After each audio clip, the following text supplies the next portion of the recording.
In 1801, the most feared naval commander on Earth wasn't a king, it was a woman.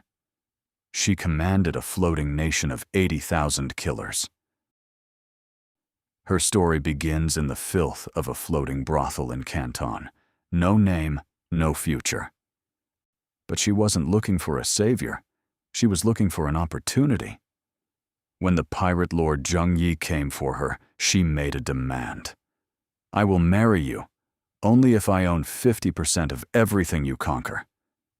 Together, they turned a ragtag group of thieves into the Red Flag Fleet. They didn't just steal gold, they dismantled empires. No one was safe. But at the height of their power, the sea claimed her husband. The men expected a new king. They didn't expect a queen who was ruthless. She stood before the captains and gave them a choice: follow her or die. One captain laughed. It was the last mistake he ever made. She didn't argue. She simply acted. In that moment, the Red Flag Fleet found its true admiral. Her laws were written in blood. Rule number 1, if you steal from the common fund, you are beheaded. Rule number 2, desertion is punished by having your ears chopped off.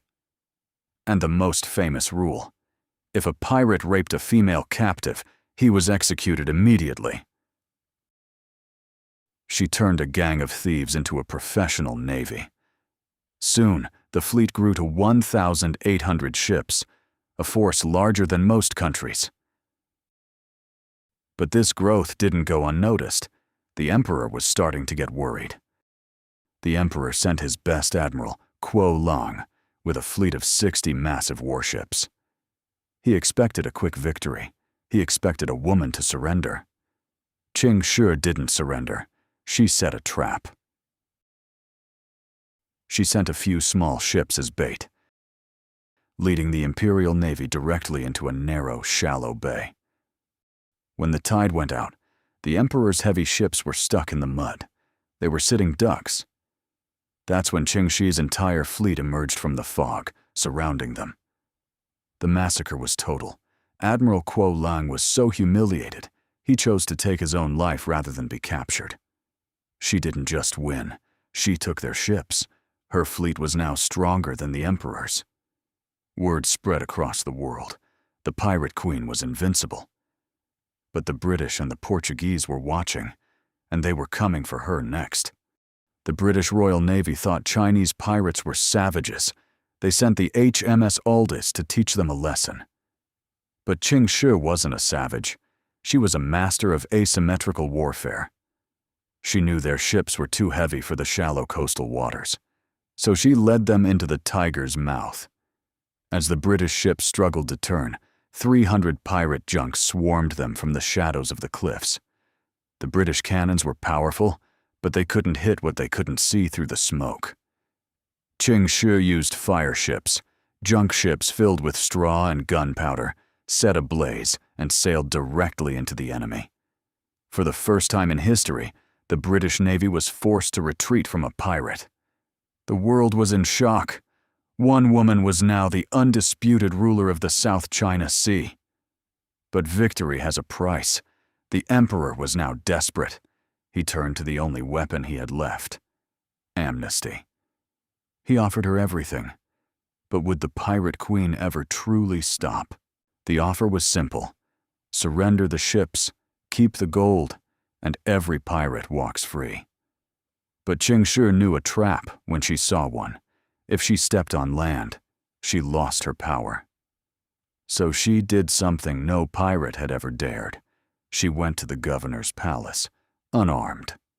She brought 17 women and children with her, a human shield that the governor couldn't touch.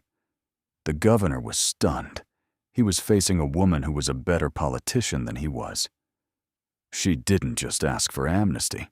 She demanded they let her pirates keep their weapons to fight for the Navy. Days of tension followed. Outside, her fleet was ready to burn the city if she didn't return. Finally, the governor blinked. He signed the deal. Ching Shih had done the impossible. She had defeated the world and kept the prize. But a pirate who stops being a pirate, What becomes of them? Ching Shih didn't just walk away. She negotiated a government position for her husband and kept her entire fortune. She moved to Canton and opened a gambling house. It became the most profitable and dangerous spot in the city. Even in retirement, she was still the queen. No one dared to cheat in her house. She lived another 30 years in luxury, outlasting almost every pirate captain who had once served her. Most pirates end their stories at the end of a rope. Ching Shih ended hers in a bed of silk. When she died at 69, she left behind a legacy that still haunts the South China Sea.